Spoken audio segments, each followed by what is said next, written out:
kita sudah membahas tentang keajaiban-keajaiban yang ada di Quran tersebut, ya. Yang sekarang kita lakukan adalah kita perlu mengetahui Al-Quran itu, ya. Kedudukan seperti apa sehingga kita bisa mengerti apa yang harus kita lakukan, sikap kita apa yang di Al-Quran. Begini, seseorang ini biasanya akan mengagungkan sesuatu kalau dia tahu yang diagungkan itu memang agung. Seseorang akan menghargai sesuatu kalau tahu yang dia hargai ini memang punya harga yang tinggi. Kalau tidak tahu, percuma sudah. Contoh, dulu waktu manusia ini, kalau bahasa Jawanya, mohon maaf, keedanan akik. Pernah kan? Ada zaman waktu itu orang edan sama akik toh? Enggak. Kalau saatnya semuanya batu semua gosok, semua jadi batu bata digosok jadi akik sudah ya. Maka kalau seandainya ada orang yang tahu akik ini mahal, dikasih akik yang mahal, maka dia akan selalu menjaganya, melihatnya, ya enggak? Tapi kalau akik yang mahal tersebut dikasih orang yang nggak tahu, batu dilempar sudah. Paham maksudnya ya? Nah, maka dari itu kita harus tahu Al-Quran ini apa kedudukannya. Supaya kita kalau bahasa Jawanya, mengagungkan Quran. Kenapa? Terkadang kita sekarang ini boro-boro mendapatkan manfaat Quran. Qurannya sudah tidak diajukan. Paham maksudnya ya? Quran tidak diajukan. Nah, maka dari itu kita harus tahu apa itu Al-Quran. Ya, maka dari itu ada beberapa ayat yang kita pelajari di sini agar kita tahu supaya kita memberikan kedudukan yang tinggi Al-Quran itu sendiri ya.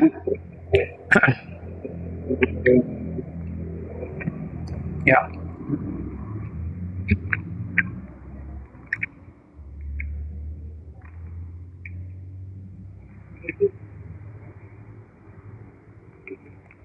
Ya. Coba kita melihat dari beberapa kisah di kitab suci Al-Quran. Saya membawakan beberapa ayat supaya nanti ujung-ujungnya kita tahu ini Al-Quran ini seperti apa kedudukannya. Bismillahirrahmanirrahim. Di suatu ayat As-Su'ara. Fa'auhayna ila Musa ini di asokal bahar. Fanfalaqat fakana kullu firqin kattairil azim. Di sini Allah Subhanahu wa taala berfirman, ya, maka aku wahyukan kepada Nabi Musa, ya, ambillah tongkatmu, pukulkan tongkatmu tersebut ke laut. Ambilkan tongkatmu, pukulkan tongkatmu ke laut. Dari kisah ini awal kita sudah paham. Ini kejadiannya waktu itu Nabi Allah Musa sedang dikejar oleh Raja Fir'aun bersama bala tentaranya dengan senjata yang komplit untuk dibunuh. Kenapa? Karena Nabi Musa itu waktu itu ya banyak sekali orang-orang ya dari rakyatnya Fir'aun, pembesar-pembesar Fir'aun itu sudah tertarik masuk agama yang dibawa oleh Nabi Allah Musa. Sehingga kalau ini tidak dibiarkan maka Raja Fir'aun akan khawatir kekuasaannya hilang. Paham ya? Karena kekuasaan hilang akhirnya semua ikut Nabi Musa, enggak bunuh Nabi Musa. Nah, begitu Nabi Musa sedang istilahnya mencari perlindungan, tiba-tiba Nabi Musa sampai pada satu tempat tidak bisa berlari kemana-mana karena depannya laut. Kalau dia ini tetap melanjutkan perjalanan dia mati, kalau diam di situ ya mati karena Raja Fir'aun dengan tentaranya lebih dekat lagi gitu ya. Di saat yang kritis tersebut, maka Nabi Allah Musa ya minta pertolongan kepada Allah dan Allah mewahyukannya untuk tongkatnya Nabi Musa dipukulkan ke laut. Coba lihat. Di saat genting antara hidup dan mati, Allah memerintahkan ambil tongkatmu, pukulkan ke laut. Kalau kita pakai logika kita sekarang, ada tongkat, pukulkan ke laut. Kira-kira kalau jenengan lakukan apa yang terjadi?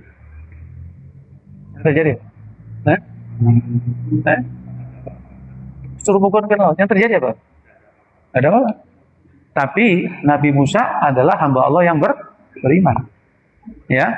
Nah, berarti apa? Kalau Allah sudah memerintahkan sesuatu, ya terkadang dan banyak, kadang-kadang perintahnya Allah tersebut tidak bisa dicerna dengan akal.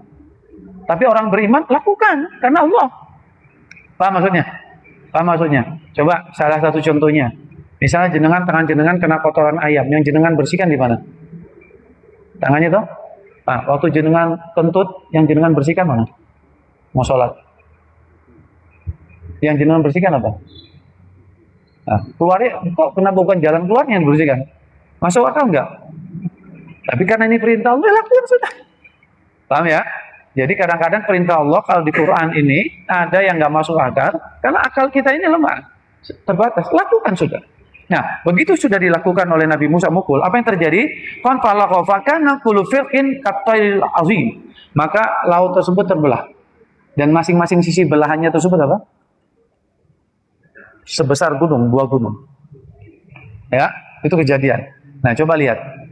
Allah memberikan satu kejadian yang luar biasa kepada hamba pilihannya untuk menunjukkan kekuasaan Allah, untuk memperlemah musuh-musuhnya. Itu pemberian Allah namanya apa? Mukjizat. Pemberian Allah namanya mukjizat. Paham ya? Nah, mukjizat. Nah, lalu singkat cerita, Nabi Musa menyeberangi lautan tersebut.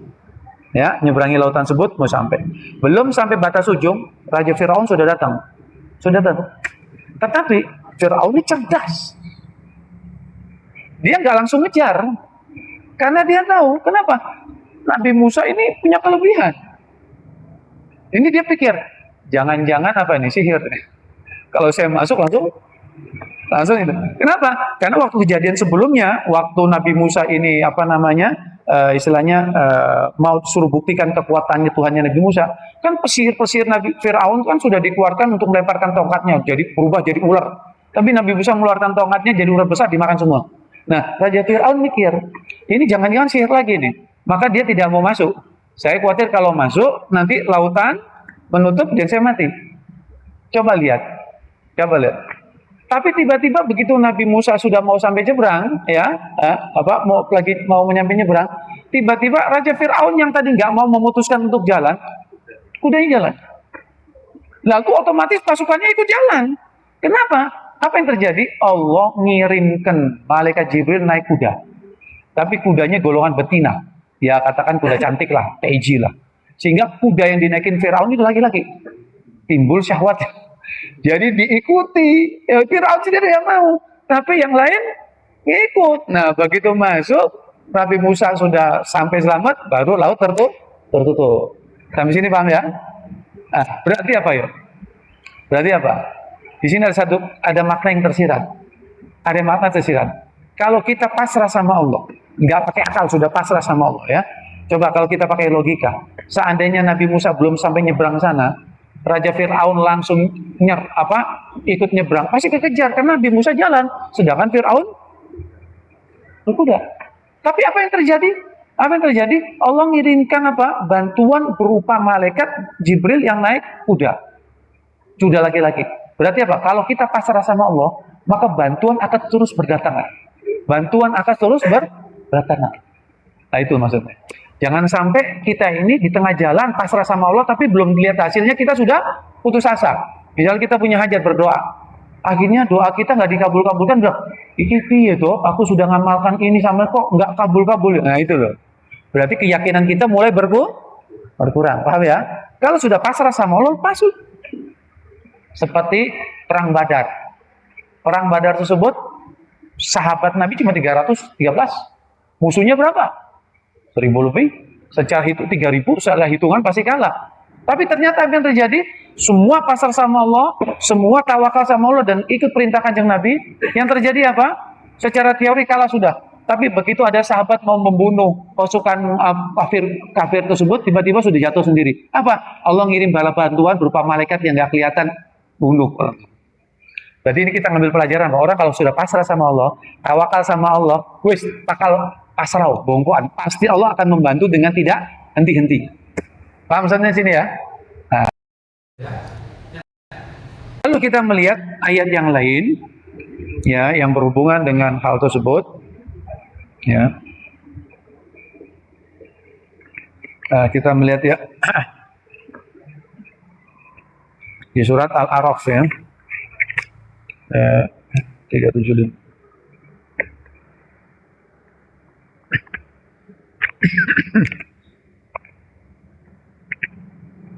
Ya.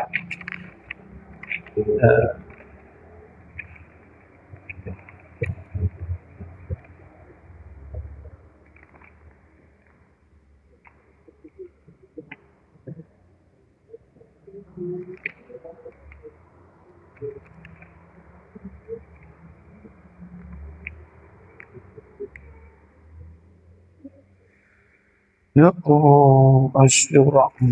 Asyura 375. 468, 468. 468. Ya, ini ada kejadian serupa ya. Bismillahirrahmanirrahim. Fa'auhayna ila Musa idistasqahu qaumuhu anitrib bi'asaqal hajar. Fan bajasat minhu isnata asrata aina. Ini kejadiannya waktu umatnya Nabi Musa tersebut kekeringan terjadi di lembah Wadi Musa. Gak pernah hujan dan sebagainya, kering kerontang. Mengeluh, ya Musa, kita nggak punya air, ternak mati semuanya. Lalu Nabi Musa munajat minta sama Allah air. Apa yang terjadi? Allah memerintahkan Nabi Musa untuk memukulkan tongkatnya ke batu tersebut dan batu tersebut memancarkan 12 mata air. Ya, ini nggak masuk akal lagi. Berarti apa? Sesuatu kejadian yang di luar adat, di luar kemampuan manusia, yang Allah memberikan kepada hambanya yang terpilih untuk menunjukkan kekuasaan Allah dan untuk melemahkan musuh, itu namanya mukjizat. Paham sampai sini ya? Nah, mukjizat itu maksudnya. Nah, sekarang mari kita melihat Nabi besar Muhammad SAW, ya, waktu itu perjalanan Isra wa Mi'raj, singkat cerita setelah sampai di Aqsa, beliau dibawa oleh malaikat Jibril untuk menjadi imam sholat. Setelah dilihat jamaahnya siapa, makmumnya siapa, Nabi Allah Adam sampai Nabi Isa terakhir. Berarti hari itu Nabi Muhammad SAW diangkat oleh Allah jadi pimpinan Nabi dan para Rasul. Sampai sini paham ya? Coba mari kita pakai logika. Seandainya di perusahaan ada anak buah sama pimpinan. Kalau anak buahnya ini mobil dinasnya katakan Toyota Kijang, direkturnya mobilnya apa kira-kira? Lebih bagus nggak kira-kira? Pasti lebih bagus. Nah, seandainya Nabi, pimpinan para Nabi siapa? Nabi besar Muhammad SAW. Nabi dan Rasul diberikan mukjizat, ya. Berarti apa? Kanjeng Nabi diberikan mukjizat oleh Allah. Berarti mukjizatnya yang paling agung. Seluruh mukjizat yang ada di Nabi-Nabi, Nabi Isa, Nabi Musa dan sebagainya, Nabi Ibrahim, Nabi besar Muhammad SAW punya semua dan lebih tinggi. Itu sifatnya. Contoh, Nabi Musa perlukan tongkat untuk membelah laut, perlu tongkat untuk memukul daripada batu tersebut.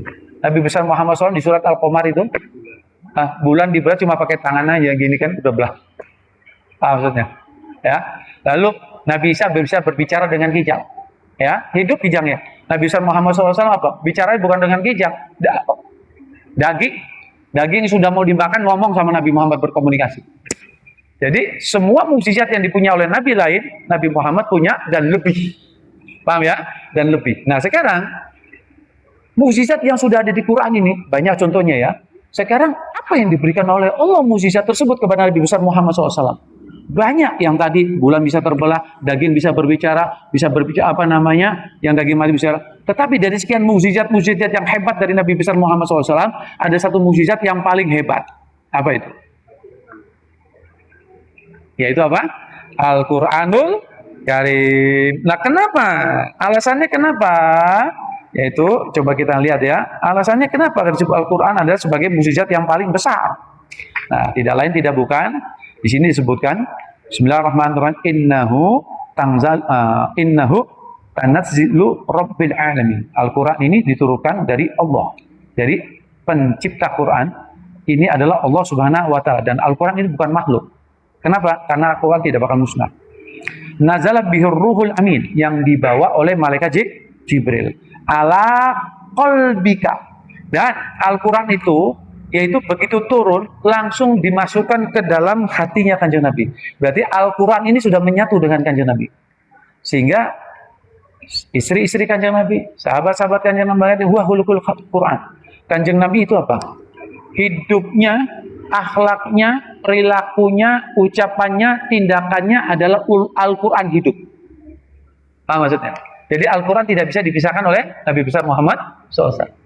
Ya, ucapan Kanjeng Nabi ucapan Quran, tindakan Kanjeng Nabi tindakan Al-Quran. Ya. Nah, di sini dilanjutkan, ya. Kenapa disebut mukjizat? Coba lihat ya. Ala qalbika, yaitu kalau Quran ini dimasukkan ke dalam tubuhnya kanjeng Nabi, hatikan ya. Litakuna minal mungzirin, agar apa? Al-Quran ini bisa menjadi, nah di sini minal mungzirin artinya salah satunya yaitu Quran bisa memberikan peringatan. Bisa memberikan apa? Peringatan. Nah, apa sih pentingnya peringatan? Minta maaf yang banyak. Bagi orang yang sudah punya anak atau yang belum punya anak lah, jenengan ingat-ingat. Kira-kira orang tua jenengan yang belum punya anak loh ya, mengingatkan jenengan untuk sholat 1 kali atau lebih dari 1 kali? Lebih. Kenapa? Itu sifat manusia. Manusia kalau dilingkis sekali nggak mungkin GTI, mesti berkali-kali. Kita yang sudah punya anak, mengingatkan anak kita suruh sholat subuh, bangunin berapa kali? Sekali apa enggak kira-kira? Berkali-kali. Sampai bosan jelek orang tua. Itu sifat manusia. Karena manusia apa? Makhluk kotor wanisan, tempatnya salah, tempatnya lupa. Diingatkan. Nah sekarang coba lihat. Mukjizatnya Nabi Musa ini adalah mukjizat yang agung, tongkat. Sekarang tongkatnya ada di Turki, di musim Topkapi. Jenengan kalau mau ke sana, masuknya pasti metal detektor, dan jenengan kalau melihat di sana kacanya dilapiskan dengan anti peluru, dan setiap sudutnya ada tentara begini. Dan nggak boleh dekat, ada pagarnya. Nah, tongkat tersebut kalau bahasa Inggrisnya priceless, nggak ada harganya. Maksudnya dibeli berapapun pasti nggak dijual. Coba tuh ya, coba lihat. Coba jenengan Presiden Turki namanya siapa? Erdogan. Jenengan pergi ke Erdogan. Pak Erdogan, saya tak nyilih tongkatnya Nabi Musa. Nyilih. Seandainya dikasih, jenengan bawa ke Purworejo, main ke pantai, jenengan pukulkan ke tongkatnya Nabi Musa ke pantai. Kira-kira yang terjadi apa kira-kira? Yang terjadi apa kira-kira? Hah? Atau jenengan mau ngirit air di batu rumah jenengan tok keluar bajunya orang kira-kira. Lah kenapa? Karena mukjizatnya nabi-nabi sebelum Nabi Muhammad itu hanya untuk pada masanya tersebut. Nah, kenapa mukjizat Nabi Muhammad SAW berupa Quran yang terbesar di antara terbesar? Karena manfaatnya selamanya. Tongkatnya Nabi Musa besar mukjizatnya. Itu menyelamatkan siapa? Menyelamatkan umatnya yang bisa dihitung pakai jari. Tongkatnya Nabi Musa bisa memberikan minum, batu keluar, bisa dihitung pakai jari, utusan orang, ribuan orang. Tapi mukjizatnya Nabi besar Muhammad SAW menyelamatkan berapa? Tidak terbatas.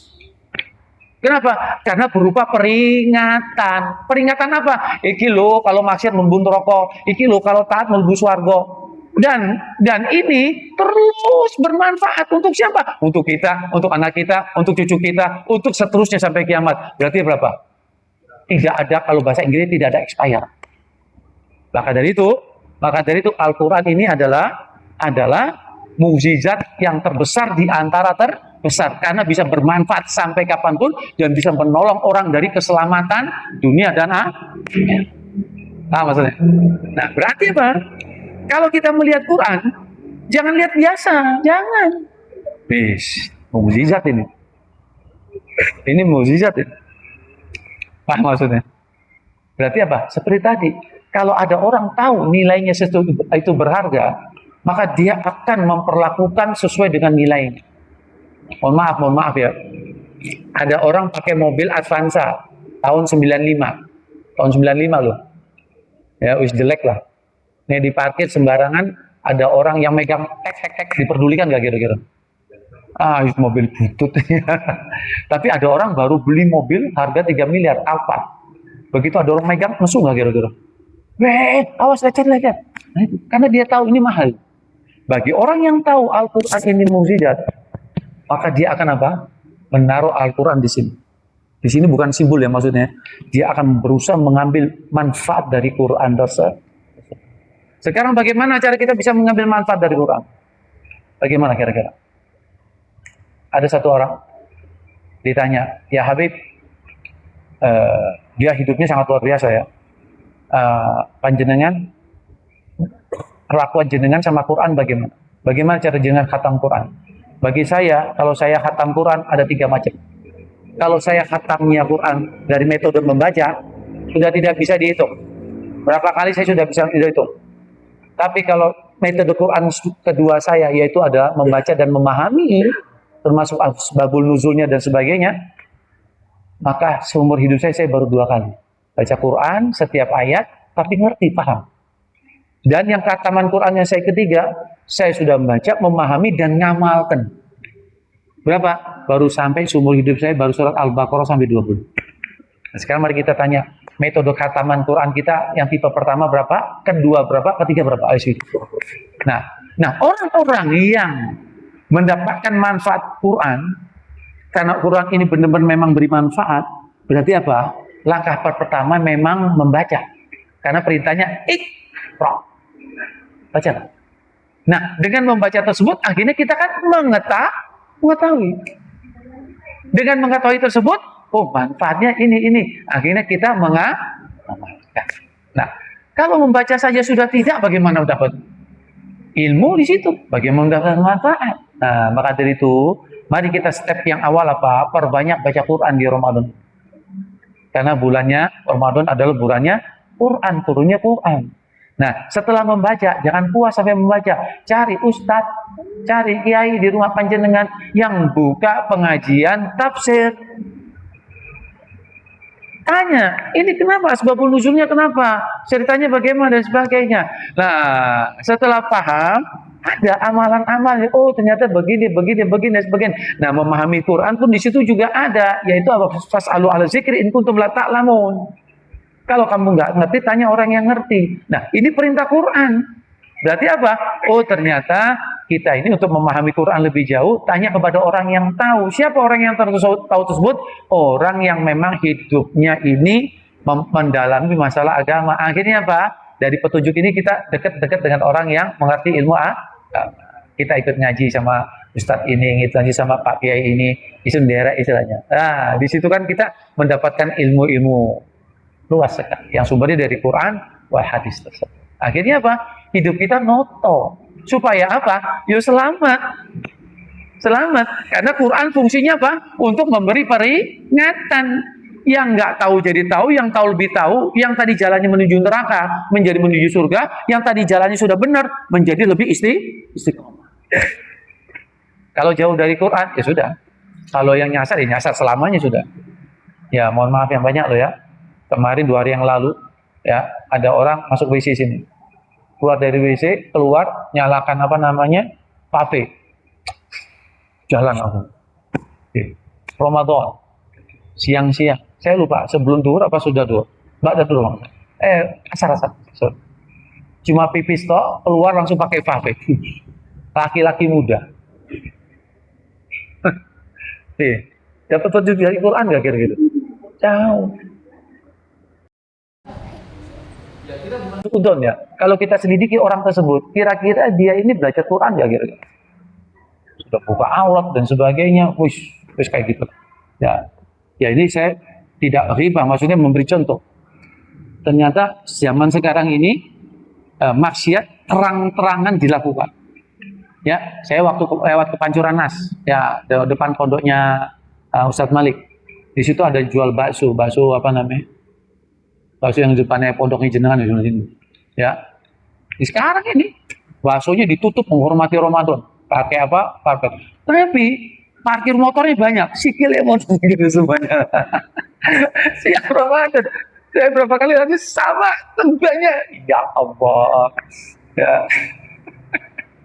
Itu kalau seandainya disurvei ya, diminta KTP-nya satu-satu, saya yakin mesti ada yang agamanya Islam tetap ada. Kenapa? Karena jauh dari Quran. Paham ya? Nah, kalau kita mau selamat, yaitu jangan jauh dari Quran. Karena Quran ini adalah mukjizat yang terbesar, di antara terbesar, dan salah satu fungsinya apa? Memberi peringatan. Allahu a'lam bishawab. Ana qoma bihamdika asyhadu an la ilaha illa anta astaghfiruka wa atubu ilaik. Nah, besok kita lanjutkan dengan apa-apa faedah yang ayat ini, surat ini dan sebagainya, peringatan yang manfaat gitu ya. Ini sebagai dasarnya supaya kita tahu Al-Quran ini apa. Ini bukan cuma kertas ada tulisan hijaiyahnya, bukan. Ini adalah mukjizat. Jadi kalau kita melihat Quran, jangan bilang aja itu mukjizat. Seandainya jenengan sekarang dikasih tongkat Nabi Musa, ya, walaupun tidak berfungsi, jenengan jual 100 M cepat itu. Cepat itu. Karena ini tidak punya nilai. 1 triliun cepat itu. Karena ini benda yang sangat-sangat bersejarah. Paham ya? Seperti itu. Padahal ini bisa membuat kita masuk ke dalam surga yang sifatnya abadi. Paham? Allahu a'lam bishawab. Mana pama bihamdika asyhadu an la ilaha illa anta astaghfiruka wa atubu ilaik. Monggo, siap-siap. Assalamualaikum warahmatullahi wabarakatuh.